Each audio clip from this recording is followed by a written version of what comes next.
Đọc cái tiêu đề này có thể sẽ khiến nhiều người cảm thấy khó chịu, nhưng sự thật trên giấy tờ chắc chắn là như vậy. Trước hết hãy nói về Venezuela.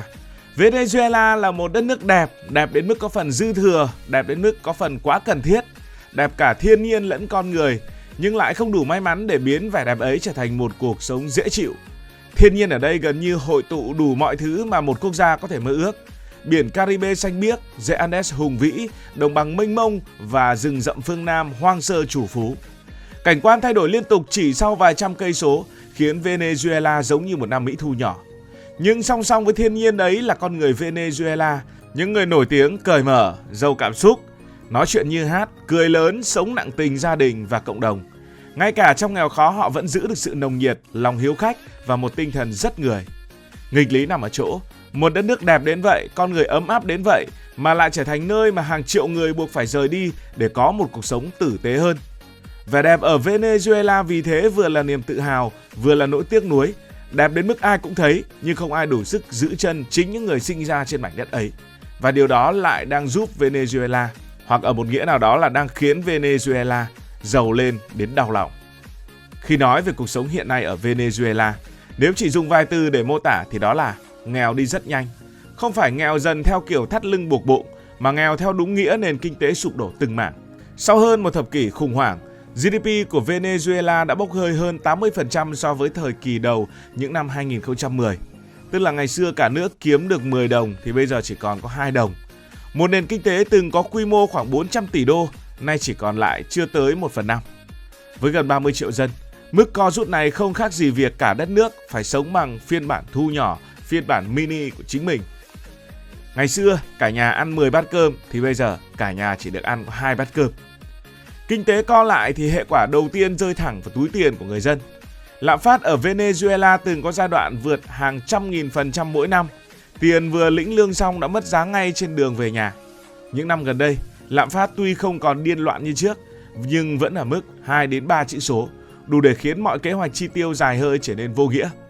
Người Venezuela không tính chi tiêu theo năm, thậm chí không tính theo tháng, mà theo đúng nghĩa đen. Hôm nay có bao nhiêu thì sống bấy nhiêu. Tiền nhiều như lá mít theo đúng nghĩa. Trong cái hoàn cảnh như vậy, thu nhập trở thành vấn đề sống còn.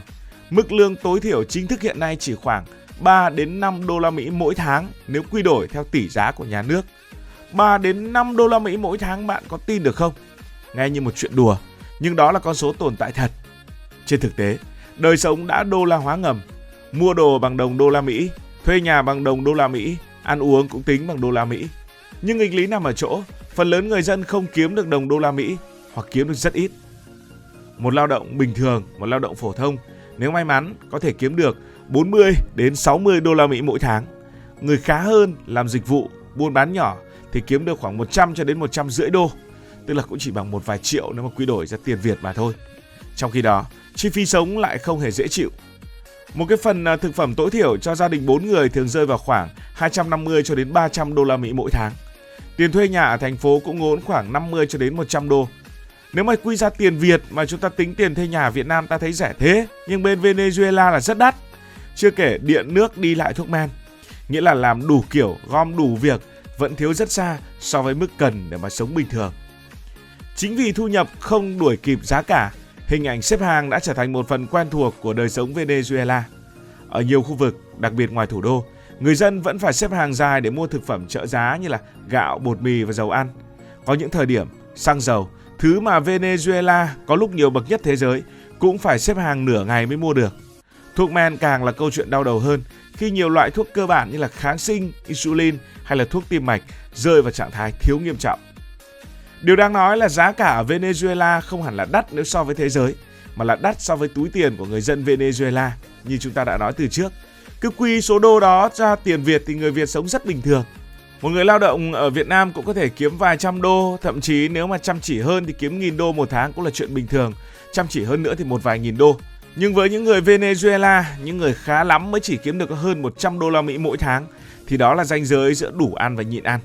Vì thế người Venezuela buộc phải cắt bữa, ăn đơn giản hơn, ưu tiên no bụng hơn là đủ chất và gác lại khái niệm tiết kiệm từ rất lâu rồi. Người Venezuela hôm nay khó khăn và nghèo không phải vì họ không làm việc. Ngược lại họ làm rất nhiều, xoay đủ cách để sống sót. nhưng họ nghèo vì nền kinh tế đã sụp đổ quá sâu, đồng tiền mất giá, thu nhập không theo kịp chi phí cuộc sống. Cuộc sống hiện nay của họ nói thẳng ra đó là làm cả tháng chỉ để tồn tại mà chưa chắc đã tồn tại, chứ chưa dám nghĩ tới chuyện sống tốt hơn hay là tích lũy cho tương lai.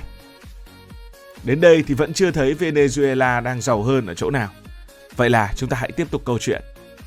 Cuộc khủng hoảng kéo dài đã đẩy Venezuela vào một hiện tượng chưa từng có trong lịch sử khu vực, đó là làn sóng di cư ở quy mô cấp quốc gia. Tính đến nay, có khoảng 6 đến 7 triệu người Venezuela đã rời quê hương để tìm cơ hội sống và làm việc ở nước ngoài. Đói thì đến đầu gối cũng phải bò. Để dễ hình dung, con số này tương đương khoảng 1/4 dân số cả nước, tức là cứ 4 người thì lại có một người rời bỏ quê hương của mình mà ra đi. Ở Mỹ Latin, đây là cuộc di cư lớn nhất trong thời bình từng được ghi nhận. Điều đáng nói là người Venezuela không di cư bằng một con đường duy nhất. Địa lý đã định hình cách họ rời đi. Phía Tây là biên giới đất liền dài với Colombia, nơi chỉ cần băng qua cầu hoặc lội qua sông là sang đến nước khác. Vì thế, Colombia trở thành điểm đến đầu tiên, tiếp nhận khoảng 2,5 triệu người Venezuela. Từ đây, dòng người tiếp tục tỏa đến Peru, Ecuador, Chile, những quốc gia có thị trường lao động mở hơn và cộng đồng người nhập cư Venezuela ngày càng đông. Họ tìm đây với những bà con cô bác của mình. Ở hướng Nam, không ít người chọn con đường xa xôi hơn qua Brazil, rồi men theo những trục đường dài hàng nghìn cây số để xuống đến Chile. Hành trình này kéo dài nhiều tháng, thậm chí là cả năm, với những gia đình dắt theo trẻ con, ngủ ven đường, làm việc vặt để có tiền đi tiếp. Di cư vì thế không phải là đi tìm giấc mơ, mà là đi tìm sự tồn tại. Một bộ phận khác có sức vóc thì chọn con đường nguy hiểm hơn, đi bộ xuyên qua rừng Darien, vùng rừng rậm hiểm trở ngăn cách Nam và Trung Mỹ để hướng đến nước Mỹ. Đây là tuyến đường mà mỗi năm hàng chục nghìn người Venezuela đã liều mạng vượt qua, đối mặt với bệnh tật, cướp bóc, tai nạn và cả cái chết. Việc chấp nhận rủi ro cực đoan này cho thấy một sự thật rất lạnh lùng, ở lại quê nhà còn đáng sợ hơn cả ra đi. Làn sóng di cư không chỉ là câu chuyện là con số, mà là việc Venezuela đang dần mất người. Người ra đi phần lớn là những người trẻ khỏe, tức là những người lao động rất tốt, những người có nghề cơ bản, giáo viên, y tá, thợ kỹ thuật, tức là lực lượng lẽ ra phải vận hành đất nước. Nhưng mà những người này chọn ra đi bởi vì họ muốn tìm kiếm một cuộc sống tốt hơn, mà cũng phải nói thẳng, có sức, có vóc, có tay nghề thì sang nước ngoài mới làm việc được. Nhiều làng mạc, khu phố chỉ có người già và trẻ con. Gia đình thì bị xé lẻ, cha mẹ đi trước gửi tiền về, con cái ở lại với ông bà, rồi lớn lên lại đi. Vợ chồng cách nhau cả nghìn cây số, chỉ liên lạc qua điện thoại. Di cư cũng trở thành một nguồn sống ngược dòng cho Venezuela.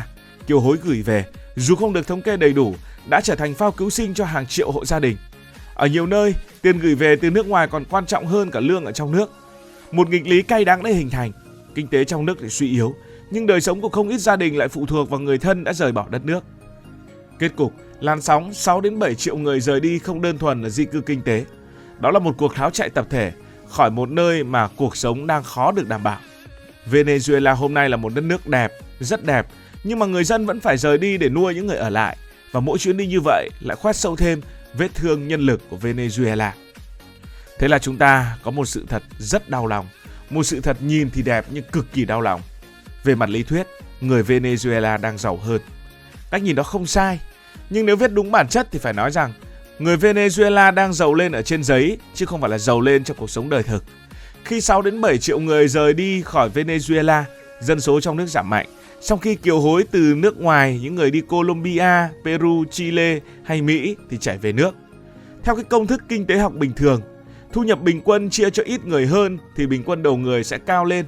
Và ở một số năm, chỉ số này của Venezuela đúng là đã ngừng giảm, thậm chí là nhích lên nhẹ. Tuy nhiên vấn đề nằm ở chỗ, phần tăng đó không đến từ sản xuất trong nước mà đến từ tiền gửi của những người đã rời bỏ đất nước. Kiều hối giúp nhiều gia đình sống đỡ khổ hơn, ăn uống đầy đủ hơn, nhưng nó không tạo ra thêm nhà máy, không tạo ra thêm những việc làm bền vững và cũng không giúp nền kinh tế Venezuela khỏe lên. Nói thẳng ra thì đất nước này không giàu lên mà chỉ một bộ phận gia đình bớt nghèo hơn nhờ có người thân ở nước ngoài. Hơn nữa, thu nhập bình quân đầu người tăng chủ yếu vì dân số giảm chứ không phải vì nền kinh tế lớn hơn. Nền kinh tế Venezuela vẫn nhỏ, vẫn yếu, nhưng bây giờ chia cho ít người ở trong nước hơn thì con số trung bình nhìn có vẻ đẹp hơn. Đó là kiểu tăng khiến số liệu trông sáng sủa, nhưng trong thực tế đời sống thì chẳng đổi bao nhiêu, thậm chí còn lệch hơn giữa những người có kiều hối và những người không có, tức là phân biệt giàu nghèo, hoặc là phân biệt giữa những người khá và những người tệ lại càng trở nên lớn hơn. Chưa kể, Làn sóng di cư ấy lại lấy đi chính lực lượng lẽ ra phải phục hồi đất nước. Đó là những người lao động trẻ, những người có tay nghề, những người là giáo viên, những người là y tá. Họ gửi tiền về nuôi gia đình nhưng không còn ở đó để sản xuất, để dạy học nữa hay để chữa bệnh nữa. Vì thế về lâu về dài, Venezuela ngày càng phụ thuộc vào tiền từ bên ngoài, trong khi nền tảng kinh tế bên trong lại rỗng đi. Tóm lại, đúng là trên lý thuyết, thu nhập bình quân đầu người Venezuela có thể tăng nhờ kiều hối và dân số giảm. Nhưng đó không phải là sự giàu lên theo nghĩa phát triển, mà là một trạng thái sống sót. Người dân ở lại được nuôi bằng tiền của những người đã buộc phải rời bỏ quê hương. Cảm ơn vì đã quan tâm theo dõi câu chuyện này. Cảm ơn các bạn đã dành sự đồng hành cùng Hải Thanh Story. Đi qua những vùng đất, khám phá những điều mới.